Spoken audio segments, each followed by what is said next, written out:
Hi, welcome back to another episode of The Lauren Epstein Show. I'm your host, Lauren Epstein, here on 96.7 FM, Arlington, Virginia.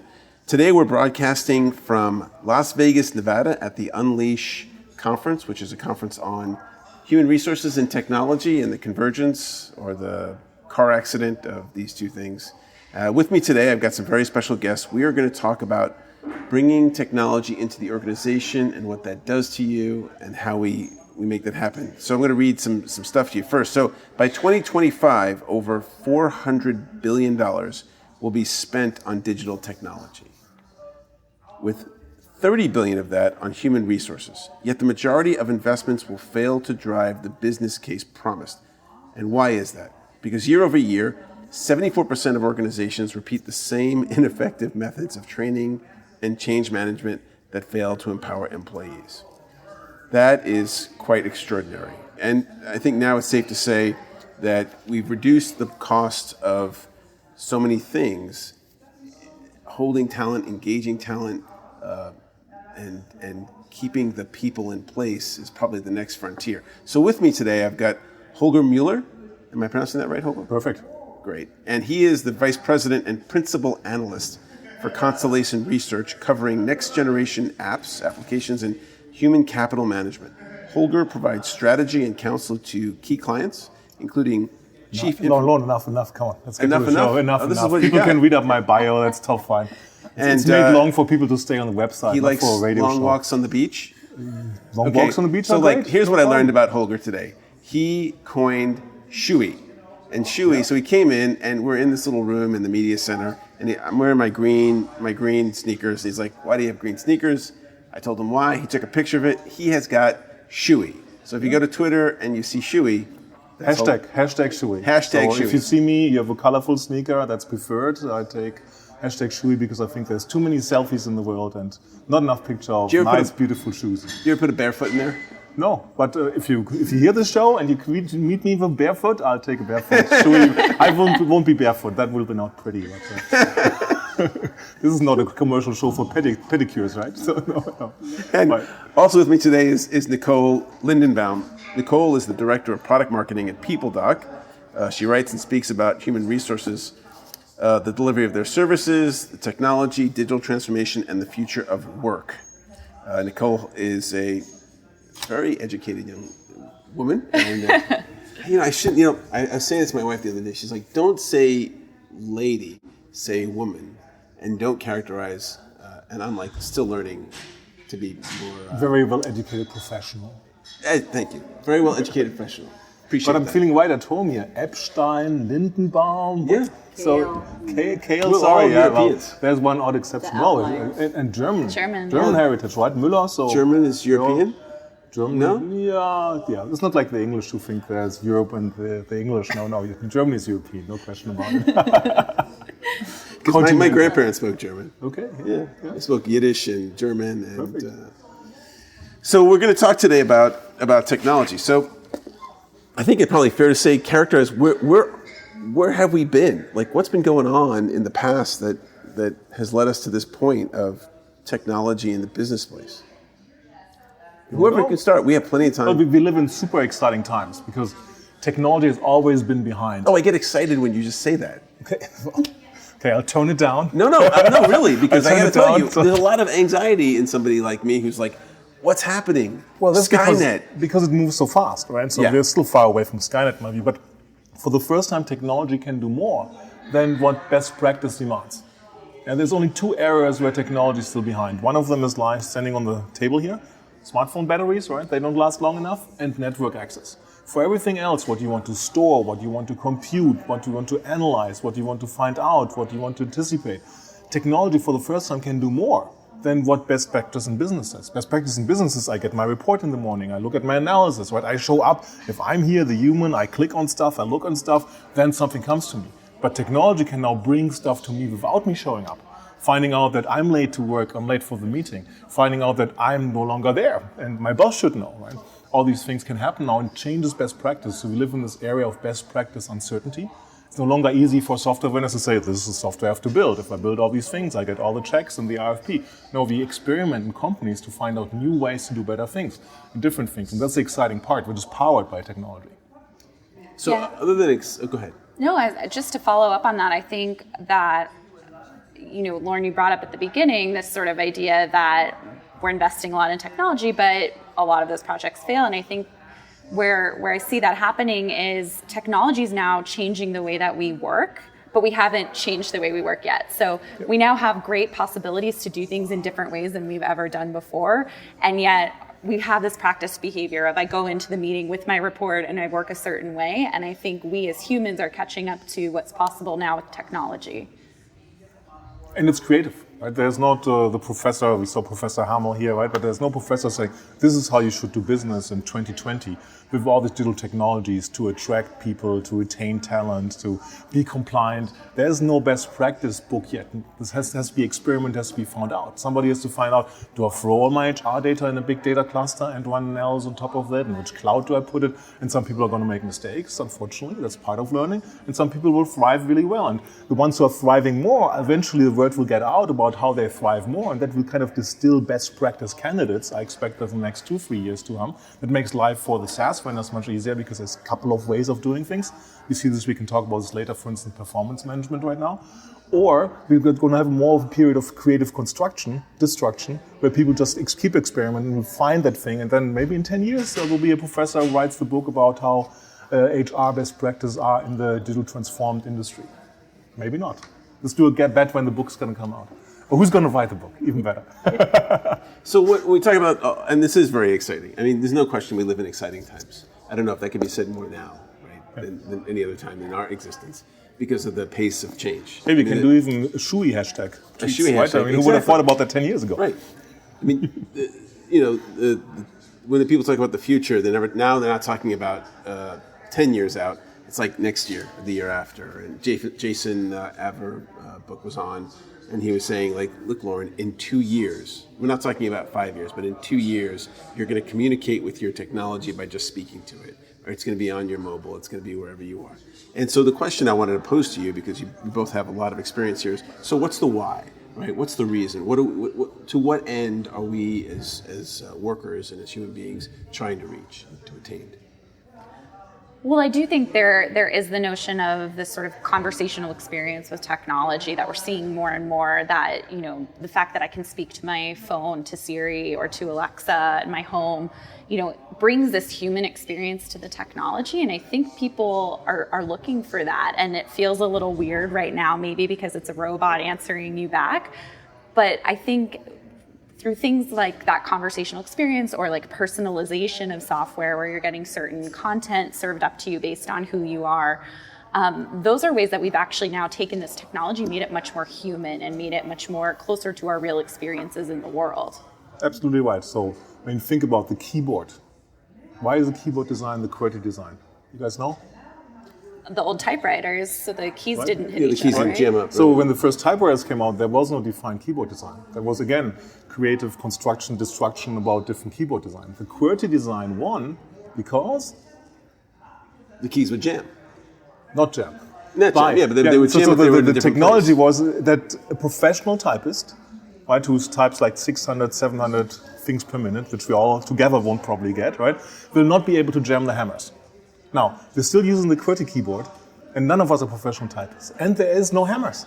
Right. It shows how hard best practice adoption is. Right. On something which is using. And to your point on humanization, voice is a much more natural way. This is why you're in radio and not writing a blog post, I guess. Right. So it's and now computers can understand us, right? Mm-hmm. I always joke the Google Assistant understands me better than my wife. There's no interpretation. Well, there's many emotional aspects too, right? But as you might have noticed by now, I'm a fast speaker.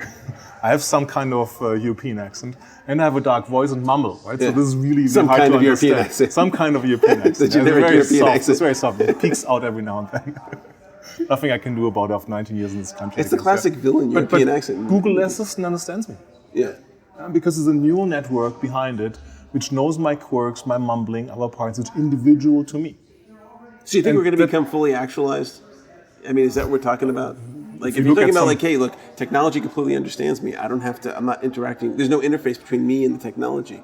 It's closer and closer to me. Well, that's the border of the brain interaction, right? Because obviously speaking works faster. We can speak faster than we can type, but we can think even faster than we can speak, right? Otherwise, we couldn't be speaking coherently, right? So the brain interface, I think, is going to be the ultimate thing. And there's some interesting. I don't know if you saw it 3-4 weeks ago.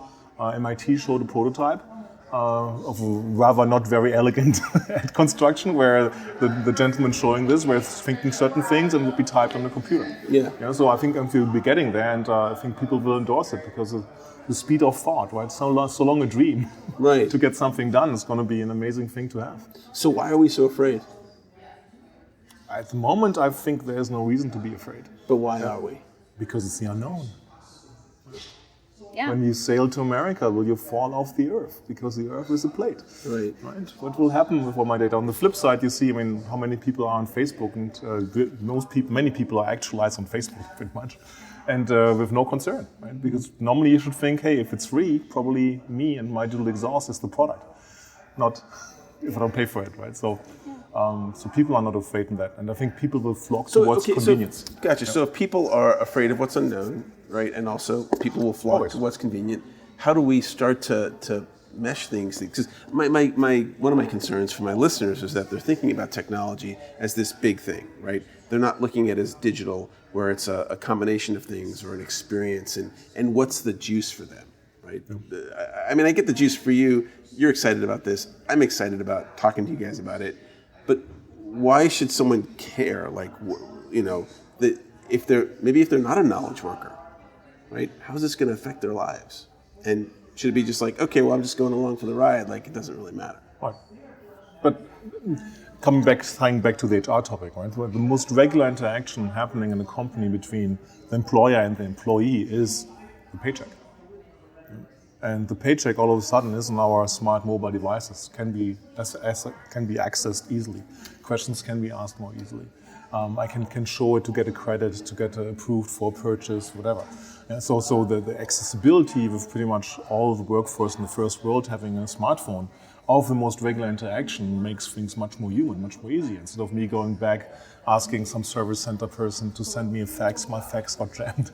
Right. So fax to me was a great invention, right? But if you think about it, right, you would create something electronically to send it analog, to print it digitally, to snap it in paper analog to someone again, right? What digital transformation, analog transformation happened before is in front of our eyes, right? And nobody's using fax anymore, pretty much. So our parents still have them, right? Do your parents still have a fax machine? No.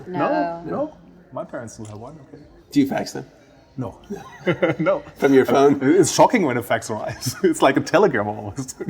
Exciting about the fax coming. Yeah, and I think in the HR context as well, which obviously we're here for this conference, I think there are a lot of interactions like the paycheck, but also just the general things that you need from HR that today, if you're not really helping employees in that digital way, it's a pain point for employees. And I think in my own experience, our travel booking system that we use, I hate, and it drives me crazy, and it's a waste of time. And these administrative things that are part of our jobs end up taking half of the day for something that should really only take a couple minutes and should be a really easy experience. But you love expenses, right? Oh, expenses are just the best, filling out your expense report. That's my second most hated technology. We use Concur, which a lot of people don't like. So not only won't they fill it out, they won't spend the money so they don't have to fill it out. Oh, interesting. Yeah. And it makes you, so then you're doing things that might make you less efficient at your actual job because you're doing workarounds or you're not optimizing, the way that you're spending your time that day. And so there is an opportunity for those things that aren't even at the core of your day-to-day work. Yeah. There's an opportunity to transform how those things are being done using technology. Right. And on the flip side, right, business is growing faster all the time. My core in my research area is enterprise acceleration. Companies have to move faster and faster. See if we can throw out the statistics on my slide later pretty well. So 1957, over, 43 plus 18, 51 years ago. The average age of a company joining the S&P 500 was 75 years old, 1957. So it was 3/4 of a century old. That means it was probably going through 2, 3, 4 successful generations to grow that company to big enough to be in the S&P 500. Fast forward to 2002, the average age is 25 years. Fast forward to 2013, it's 10 years. So a company in 2013 who made it into the S&P 500 was founded this century, this millennium, so things are moving much, much faster. So the time of thinking about technology, shall I use it, shall I adopt it, is no longer much there. It has to happen much, much faster for enterprise to adopt new technology, to figure out what's working for them, to help their employees move faster and do things quicker. And why do we do that? Why do we? Because otherwise you're left in the dust. Functionally, it's ROI, right? It's all a function of ROI. Like left in the dust means that you're not going to be competitive. If you want to thrive, right? If you want to be competitive, you have to move faster every year. And we're putting more and more burden on employees. Compliance, we can talk about this. There's more and more ways how compliance is burdening and slowing things down, and that's not possible. This is a creative situation between companies trying to move faster and compliance, aging population, all holding companies back. And they have to solve that, otherwise complete companies, industries, countries are no longer competitive. And that's where HR plays a big role, because the biggest spend for almost all industries, except for some asset-intensive industries, is people. Yeah. You mentioned all the numbers invested into technology. Well, compare that to the numbers invested into paychecks and salaries and contracts being paid for personal services which are delivered by people. So anything you can move the productivity of your people, have them focus more on their real job. And HR software is not their real job, right? The perfect world, I was just joking with someone here, was employees wake up in the morning and say, hopefully there's something in the HR system for me. I quit my job because there was not enough things to do in my HR system. I'm no longer engaged. No, that's probably not going to happen, right, realistically. So help employees to do their real job. Travel booking for those who travel, expenses is an example, finding the things they have to do, helping them with these low frequency transactions. How often will you marry? How often will you have a kid in your relationship? You can guarantee the UI of the HR solution has changed. Right. So even if you remembered how you put in the last kid 2, 3 or 4 years ago, how that exactly works, you took screenshots, documented it, it's going to be different now. Right? So instead of saying like I have a new family member, how old, when was born, in a conversational experience, much, much more powerful, much, much faster to be done. So in a way, because I remember during like the 60s, 70s manufacturing, like optimizing manufacturing kind of hit, like that was it. We couldn't manufacture things any cheaper, any faster at a certain point, and other things have kind of become the optimize of the day. And it seems like what we're talking about is optimizing human beings. And I don't think for the worse either, because if I don't have to do all these other things that are administrivia, I can do my job, which is best used perhaps being with people. Right? Well, I mean, whatever it is, yeah. Or whatever it is, right? If whatever it is gives us more chance to... The things that don't require the administration. Right. The only problem is for people, and to a certain point I have to admit, I have this too, there's some comfort in the routine task. We like routines as humans, right? We're creatures of habit. We like to do the same thing. And we will have to probably change, and you see that also in the younger generations. They can live with less of a routine task than the older generations. Yeah. Because routine was just the way how life would work. If you work in a farm all your life, I mean, the routine would describe everything. When do the animals go up and get up, and when do they go to sleep, right? So, and humans were great at adapting to it. That's not happening anymore. But I think to a certain point you have to watch how this reduction of the comfort level routine is affecting workers, and how much routine do we need as a habit to still be comfortable human beings, versus like it's something different every 10 seconds, every minute, every Well, that's a great question. So let's talk about that for a minute. Like, I do like routine, very routinized in our day-to-day lives. Yeah. And at work, it can be like a maelstrom of different things. Anything, yeah. Right, and if that gets faster and faster. We love to find routines. Yeah, we go to the same place. You say no hotel for the first time, you want to go to the same coffee shop in the morning, right? We want to create routines. So there's something, I'm not a brain surgeon or behavioral analyst or a psychologist, but there's something where we crave to have a routine. Yeah, well, it's actually we've done some shows about this in bias, right? Yeah. So around our amygdalas, right? So we have these two little beans in the back of our head that are our amygdalas, which are really set up to keep us safe. Yeah. And they want predictability, and they make all of our fast thoughts, and it takes us out of our prefrontal cortex, which is where we have our executive thinking and our thoughtful thinking. And often having the same place over and over again is like, this is safe. You know, if the three of us, and Andy, my producer, were out in the woods, we would know this was the safe place to camp. We're going to camp here again, and we know it's safe. Right? So it's not even our control, a lot of these decisions. How do we survive the last night? It's probably safe for the next one. I'm sorry? If you survive the last night, it's probably safe for the next one. Exactly. So how do we, because that's, you can't train people out of that. That's difficult. I do think a lot of that is where that user experience with technology comes into play. I think, we are used to technology working a certain way in our personal lives, and we go in the workplace and it's rarely the same kind of experience. And if we can give our employees a similar technology experience, maybe it's a different function of software, looks slightly different, but it's built under those same sort of consumer user experience concepts, then it doesn't become as scary or as frustrating to complete an action in the workplace and things like that. And I think, again, as we move to this more conversational approach, I think that will be a similar thing. I'm used to asking my virtual assistant to do something for me, and I want the same thing to happen in the workplace. Well, and the smartphone changed that, right? Because pretty much everyone has a smartphone.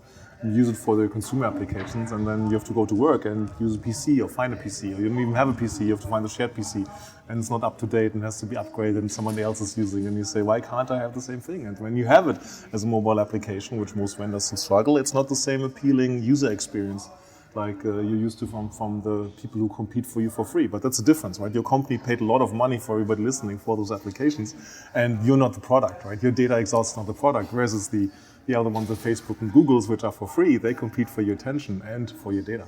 Okay. No secrets on the show, right? No. It's only the four of us, right? Yeah. Nobody's listening. No one's listening. There's like three people that listen. Exactly, it's like people that know me really well. So. Okay, good. You have the address in case I have to come and talk absolutely. To them. So do you know, getting off subject here for a second, but Roger McName. Roger McName he runs like a $1.5 billion VC fund in San Francisco, and he just came out over the last few months, talked about he was one of the initial investors of Facebook, and he mentored Zuckerberg and those folks. And a couple of years ago, he noticed on the graph that there were these folks saying that they were Bernie Sanders supporters, men, and they were throwing very pejorative things out there against women. Yep. I'm sure you probably remember that. And he was like checking it out and realizing that this was something that was funded.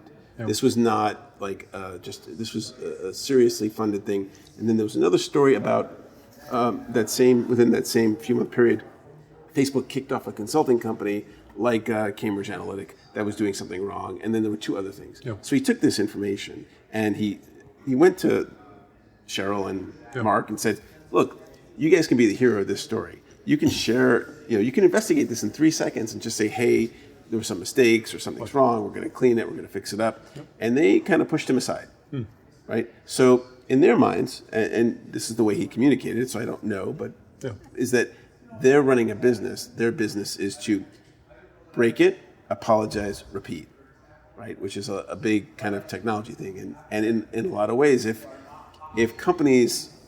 And clearly they knew. I mean, I think it's obvious they knew this. This is what came out in the testimony, that they knew that there were problems.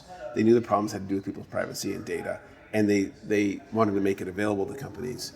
Is this kind of do we need to be concerned about this kind of creating frictionless at the expense of our human capital, at the expense of people? And how do we reconcile that? I mean, I hate to keep bringing up the Skynet or now the reality of what Facebook doing, or is it doesn't matter? Is it a non thing? So Facebook knows. Well, I mean, it could have affected an election. I mean, it could affect policies. People will decide. Right? People will decide if they want to keep using something or not. Nobody forces you to do Facebook. People deleted their Facebook, and that's true. But if I work at a company where they're giving me stuff that I kind of have to use or leave the company, that may be, what if they decide, and I'm not being too far-stretched, what if they say, here's all the medical expenses Lauren Epstein had. Maybe they anonymize it. Yep. It's not Lauren, but it's this 53-year-old guy, and and they take that data and they do something with it without really asking me. Like maybe they take a look and see whatever. Right. But it's a difficult give and take, right? I live in San Diego. 3 of the leading cancer institutions are there, and of course, big data and machine learning is huge for finding out the source of cancer. Sure. If nobody's going to give data, anonymized, not anonymized, with the data coming back to it to figure out, yes, you've been jumping on too many planes, so we have to get your data out because you're not skewed to the normal population and so on. There's huge potential for us to solve many, many of the diseases like cancer because of the technology progress, but it needs the data. But how do we interact? So how do humans, because this is what we're talking about, how do humans interact with their data? How does that data interact with humans? I think do I own it? Do I have the right to say? It should be your data, but you have to be careful when you provide it because sometimes you lose it, and nobody reads the fine print. And I don't like this strong situation where people hope for the regulation to catch up because regulation is always behind. And I give the example is when the first trains drove through Germany, there was regulation that they had to be hidden behind walls like this because it was feared that the cows seeing something moving so fast would stop giving milk. Yeah, now we laugh about this, but it was regulation, right? This means voted people, officials voted for this, thought it was clear, there was evidence, there was experts. It's safer if we want to keep milk, we have to put the trains behind that because 25, 30 miles is too fast. In Germany, which is technology, right? We're not talking about technology-phobic country here, right? And legislation will always be behind. And hoping and waiting for legislation is always going to be behind. Okay, so what do people do? Read the fine print. You have to start reading the fine print. Maybe use technology for reading the fine print, right? There's people who like this, right? There's people who like this, and you pay them a Starbucks for sharing with you if you should approve that fine print or not, right? These things come out. People can read them. Law firms can read them for pro bono, and somebody should come in rating. Here's the fine print, and here's your exposure on a privacy level. If you do this, oh, they change it. That would raise it, and I'm surprised that nobody's filling that void. I hate reading the fine print, so don't look at me. I don't know who likes it. There's people who like it. Yeah, I mean, sure. Look, the ACA, right? 3 binders of this. I know 3 people personally who've read it, and I tested them. Yeah. I just went to the ACA randomized and said, so how does this and this work? I understood one know. page of it, and they knew. Scary. Yeah. So, but people have different talents, right? And we put them to work and use technology for this. It's enough if a few trusted people read it. I mean, the Wikipedia, why is there no Wikipedia of the fine print? Yeah. For everything and say what you should do. Yeah, and I think for business technology, we have seen quite a growth in IT security professionals, in data privacy officers, and there are people that are there to vet all of the vendors that a company is using. And so obviously you have to have some trust that your company is doing this and doing it the right way, but with regulations like GDPR in Europe coming out, they're really mandating. The minus 10 countdown. So May 25th, 10 days I know, to go. it's coming. Yeah. It's coming. GDPR is the general data protection rights? Regulations. And it means? It essentially means that my data as an employee that lives in the EU, as an EU citizen, I have the rights to my data. It means that software vendors, for example, have to be very clear about how they are using your data. If you want your data deleted, they have to have a mechanism for doing that. So it really is giving a lot of control to the worker themselves. But to the consumer, not just the worker. Yes. To every consumer. Across the, it's So it's consumer everyone, and business. But it's not for, it's for companies anywhere in the world, right? With employees in the EU. Yeah, or people applying to companies from who are in the EU, right? So if somebody applies from the EU to your company here in the United States, then all of a sudden you have to comply. Correct. Right. And what about things like blockchain that say, well, we don't want to delete the data? It doesn't work. I mean, and this is work, right? straight back to Yeah, Holger's point of the regulations catch up, right? I mean, those weren't really written with blockchain in mind, Right. and so You we have could to see where host it your goes. blockchain in the EU, which could get that consumer worker saying, okay, if it's in the EU, I'm fine with it. Right? And this is downsides, right? So in the downside of regulation is the big guys, the big vendors can comply with it. Right? We saw that with Facebook, Google, Microsoft, forcing independent software vendors off their cloud stacks because they think they were not complying with it, offering them, of course, a tool to do that. And useful tools like the most popular unsubscribe list tool, which came from the US, forgot to unlist me, I believe, is just stopped working in the EU and said, we can't do it, we can't satisfy it, we missed the wheel. And so I can't unsubscribe from lists anymore with that tool in the EU. So somebody else might start something or not. But so regulation usually slows down innovation. And it's a fine balance which you have to see when regulation like GDPR comes into place. And huge uncertainty for companies, massive penalties, and 25 European countries, and nobody knows exactly how each country is going to prosecute it. It's a complete nightmare. But hey. So is there ever a time you would say, yeah, we should slow down certain technology or innovation? I think only if it really hurts mankind's progress. Mankind's well-being or mankind's progress. I mean, look at the Asimov laws of robotics, right?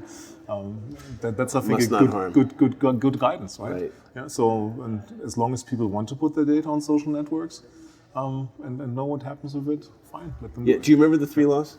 Is it 4 laws? It's 3 laws. I want to Google it now because I remember reading it when I was a kid. I used to tweet about it. I think it comes back to more about the application of the technology than the technology itself too, when you think about where you might want to go slower. But to continue to innovate and move technology forward. Asimov's laws of robotics. He's asking it, and I'm writing it. So wait, no, we should definitely talk about this because this is kind of fun. Oh. Here they are. A robot may not injure a human being or through inaction allow a human being to come harm. A robot must obey orders given by human beings except for where such orders would conflict with the first law. A robot must protect its own existence as long as such protection does not conflict with the first or second law. So it's funny because Holger spoke it to his phone and I typed it and his response came way quicker. It's because you have a button phone. I have a button phone. It's funny. You use the QWERTY keyboard. Yeah, so maybe that should be like the regulation. I use my German accent. No, but maybe that should be the regulation. The regulation for? Well, for technology. Right? I mean, if we're going to say if there's any regulation of technology, this is a great metric. I think we could all agree that makes some sense, right? We'll all discuss, of course, what will be harm, right? What is harm, right? What point is it harm, right? And we see that in the political discussion, not that I want political, right? But people being paid to go to political associations, I know this from studying Latin, I had to translate that. It happened in Roman elections over 2,000 years ago, that thugs or other people would go to the other candidates' convention and try to mix it up, right? So, and that was been accepted. There was nothing you could do to it. There's nobody you could complain to, right? It was just happening. Now the same thing is happening, and we're living that on social media. And people try to influence elections. Yeah, it's no longer a thug who hits you over if you want to go there, or throw stones or tomatoes or anything at the part, which we all know in different parts of history. And now it's happening through social media. So why we don't want that to happen is interesting to me because we also take a human experience away to a certain point because it's normal to be. And people, maybe in a few years, like my 12, 14-year-old daughter say how to use a rotary phone, will say, what? People tried to influence elections before with illegal methods? Right? So I think social media is a reflection of what's happening in the past and history. And we should not be surprised that all these things happen. And to a certain point, I don't want to protect or argue for Facebook, which definitely is screwed up. But thinking that the crowd will help to find out and mediate and curate what's happening, what's right or wrong, is very, very powerful. And we rely on crowdsourcing in many aspects. For whatever reason, it failed in this situation. Right? Nobody of the 2 million plus people who got picked up by Cambridge Analytica scientists objected, found out that the data was used somewhere else and said, hey, how do they know this? Oh, my friend opted in with that there's professor. a guy that's actually suing. Of course. We're a he legit society now. Years ago. Yeah, but if my normal antibodies, I would have noticed it, and it didn't happen. Yeah. Or if you did it a couple of years ago, I stand corrected, but I mean, millions of people who had more data exposed and they didn't but it was also nuanced. I mean, just to get it wasn't like I'm doing harm to you by stealing something. It was a way of influencing people, and people don't really have a problem with being influenced. Yeah. I mean, we don't have any problems with being influenced. If it's the right ad, like we love it. That you right now think that I'm the best radio host ever, you have no problem with that. You're not going to complain to the... Because we're on your show. We're on your show. Exactly. Till I'm on the next show. No, yeah. Well, I just started getting served ads on Facebook for men's clothing, which I do not purchase. That's what you tell us. And so I don't know, and apparently not what I tell Facebook. Facebook doesn't lie. So I don't know whether to be offended by that or proud of the fact that I've somehow, tricked the algorithm. What would be great is to find out why that happens. Yeah. Sure. Why that happens. Yeah. Sure. I would like to know why that happens. Yeah. But the funny thing is, I was in Austin last weekend, and 2 weeks ago I watched beach volleyball, which is my passion in hunting the beach. And everywhere I get served that there's beach volleyball, the same series tournament this weekend in Austin. And I'm no longer in Austin. Like, I would like to go, right? So I see it with a positive and negative association to it and say, okay, I know how it works and why it works, but it's useless, it's futile. And then we smile about it, we're not afraid about technology. Sometimes. Yeah, no, that's, if we understand it, right, this is the whole part of understanding things. Yeah. If we can rationalize it, we understand. If you would find out while you see male garments, you would say, oh yeah, funny, right? Somebody use your Facebook account or whatever. Right. So you look for your significant other's present or something. We really need to catch up with technology as people. Because I think we can talk about... I think we can't catch up with it. It's moved so how do we understand it? We have to trust it. We can't, the main breakthrough right now that we're seeing is a neural network. And the neural network works like our brain, right? The Google's assistant understands me because of 40, 50 level, Google doesn't say last week at Google I/O, 40, 50 level deep neural network. so it can understand all the nuances of my mumbling, different times of day, and builds it dynamically. This computer here, our brain, do you remember from biology how deep the neural network goes? No. 10 levels. Yeah. It's much more wider, right? It's like the widest one, we can't build that yet, but it doesn't go that deep, so it will build a new neural network for that.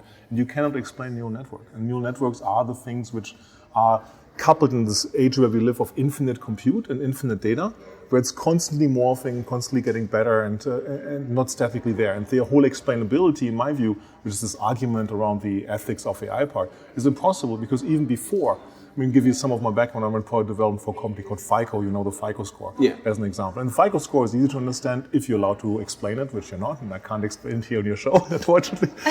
but it's a score, right? You get certain things, you get points for it, right? We all understand that from school. But the FICO score is designed to help people who are giving you money or credit to decide whether or not you're a good credit risk. But you don't know how it's calculated. No. Well, I have a sense. You know the algorithm, right? So it's easy on the algorithm. But then there's tons of other Bayesian algorithms, forest on trees, machine learning, other parts, vectors.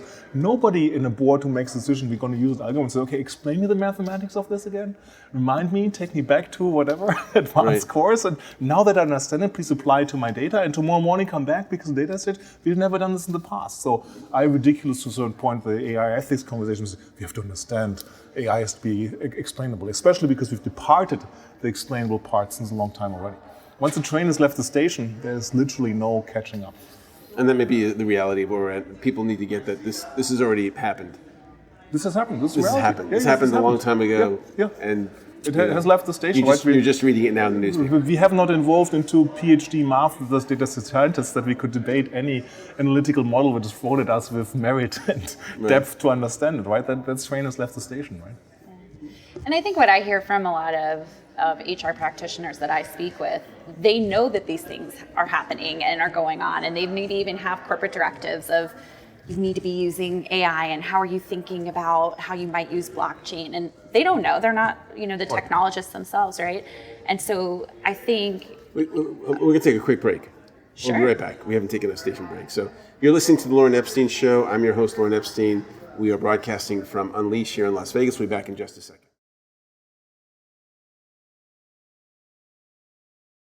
Hi, my name's Lauren Epstein, and every week at 10 o'clock to 11 o'clock on Mondays, I talk about jobs and careers and the workplace.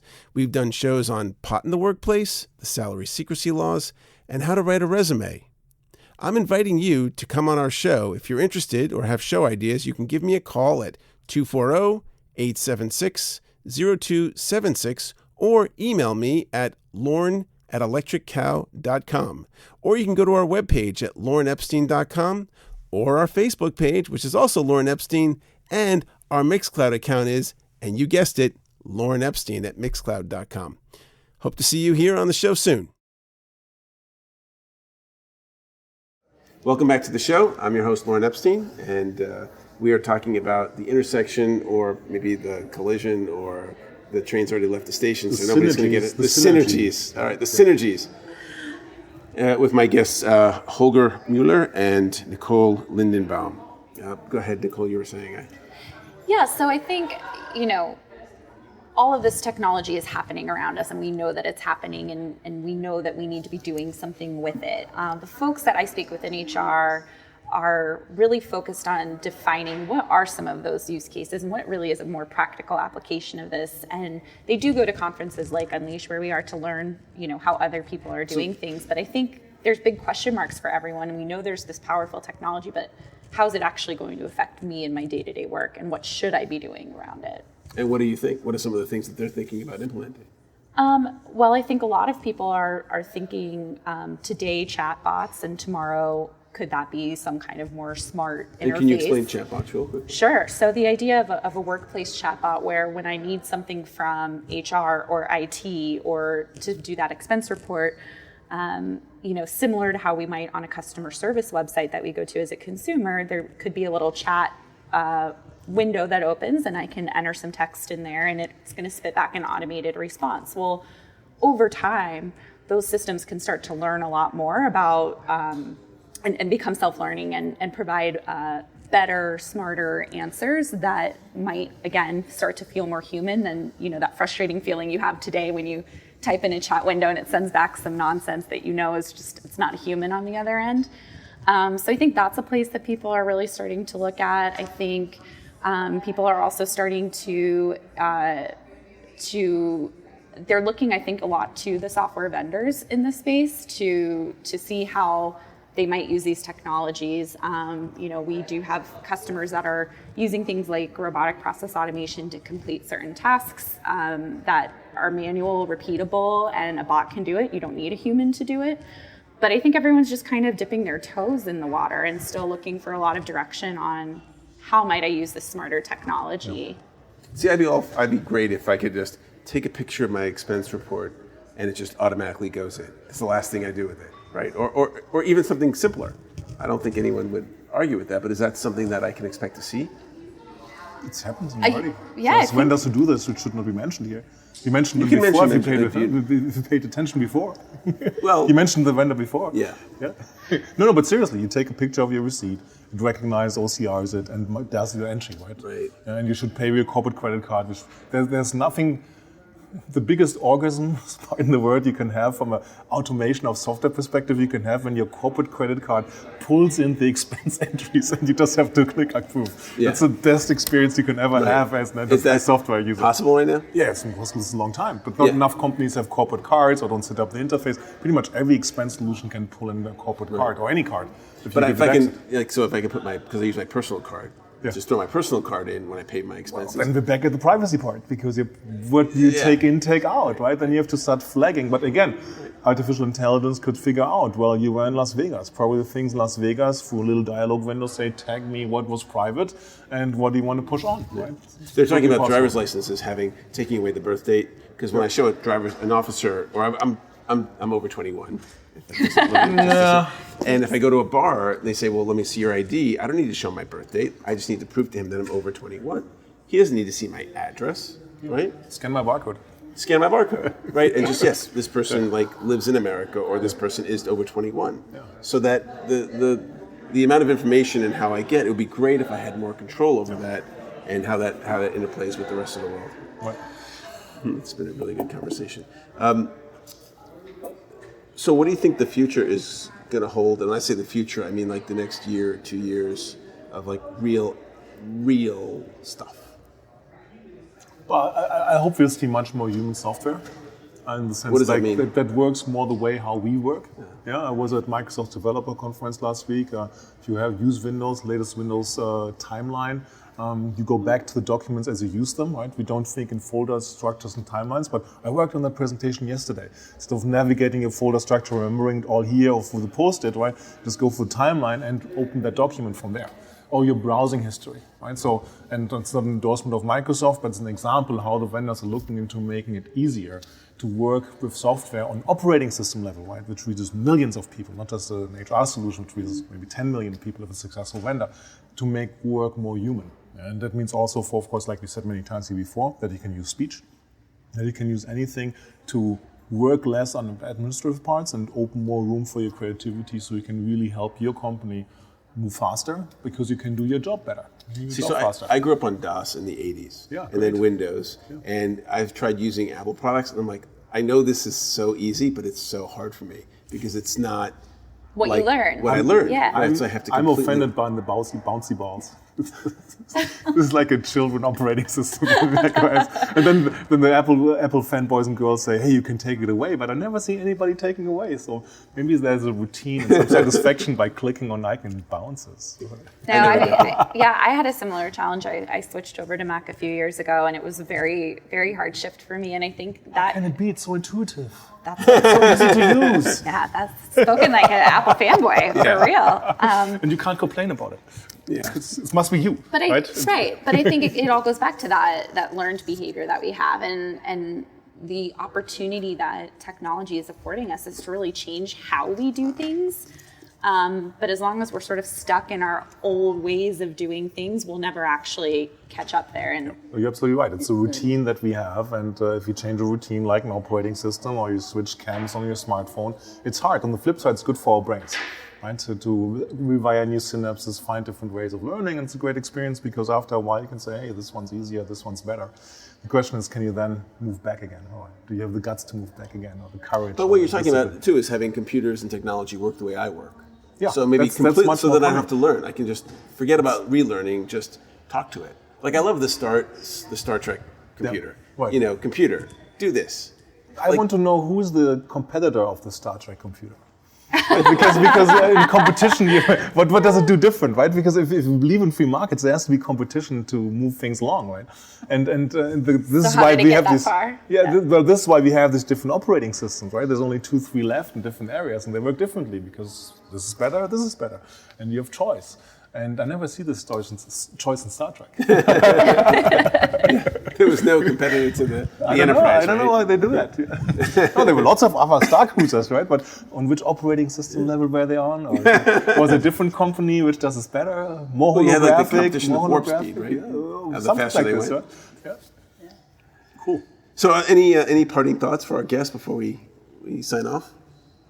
I think the way that technology is headed, that we already experience today with, as I mentioned, Alexa or Siri, things like that, it is a much more human experience, and it is a much more conversational experience, again, working how our brains work. And I think the next step is really bringing that kind of experience into the workplace technology, and that's really the area that I think is playing catch up now. And I think in the next couple of years, we're going to really see that come to life in the workplace, and I think that's really exciting and something that we can all really look forward to. I have to say, I'm excited about the technology coming, and I have a certain amount of anxiety, just because I just have a certain amount of anxiety. Like, what does it really mean? Mm-hmm. Because some of the technology I have now, I'm like, I don't want this. I don't want certain things that are going on, but I have it. Yeah, I'd like for HR professionals, HR leaders to endorse and understand technology much better. Yeah. Because it transforms the workforce which they're caring for, and it changes the possibilities in the enterprise. And if they don't pay attention, somebody else will step up, another CXO in the enterprise will lead the transformation, including the HR data, including the people data, right? The manufacturing guys are going to run the factories, the sales guys, the sales forces, the call center guys, the call centers, and so on. And there needs to be a common part of it, which is for all the employees the same thing, right, where HR comes in as an overlay function and needs to have a very good technology understanding of the opportunities and needs to be ready to experiment.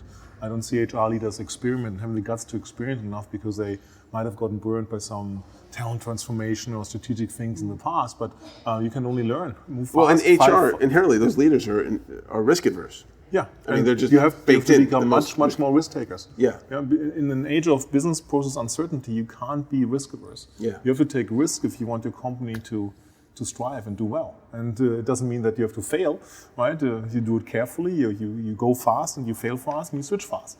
So everything has to move fast, and unfortunately speed and fast is not necessarily the first thing which comes to mind when people speak about HR. No. And that's an important thing for HR leaders to think about and consider about. Yeah, awesome. So how can people reach you if they want to get a hold of you? Sure, I'm on Twitter at Nicole PeopleDoc. You can also find me at LinkedIn. My name is Nicole Lindenbaum, and happy to connect with anyone. And Holger? Yeah, same here. You find me on Twitter at Holger Mueller. Our contribution from Constellation is we try to disrupt our industry, the analyst industry. So we don't write reports 3-4 weeks after a meeting, but everything which is available on the conference is in a tweet. So my notes are on Twitter. That means there's a lot of tweets, but you see exactly what's happening at an industry conference or the vendor analyst briefing or in a part, and then you can use the hashtags to find and filter that. You find me on my blog, which is referred to when something comes out to. I do a video of every event. I do a one-slide summary for those who are on LinkedIn and look at SlideShare if you don't have time to look at all the tweets or don't have time to watch the video. And then there's usually a blog post too. And then, of course, we do research, which you can find at the Constellation Research website. And SHOEY. And SHOEY is where I have to do something fun. I mean, hashtag SHOEY, SHOEY. Thank you so much for being here. I really appreciate it. You've been listening to The Lauren Epstein Show here from Las Vegas, Nevada at the Unleashed Conference. I'm your host, Lauren Epstein. We'll see you next week here on 96.7 FM, Arlington, Virginia.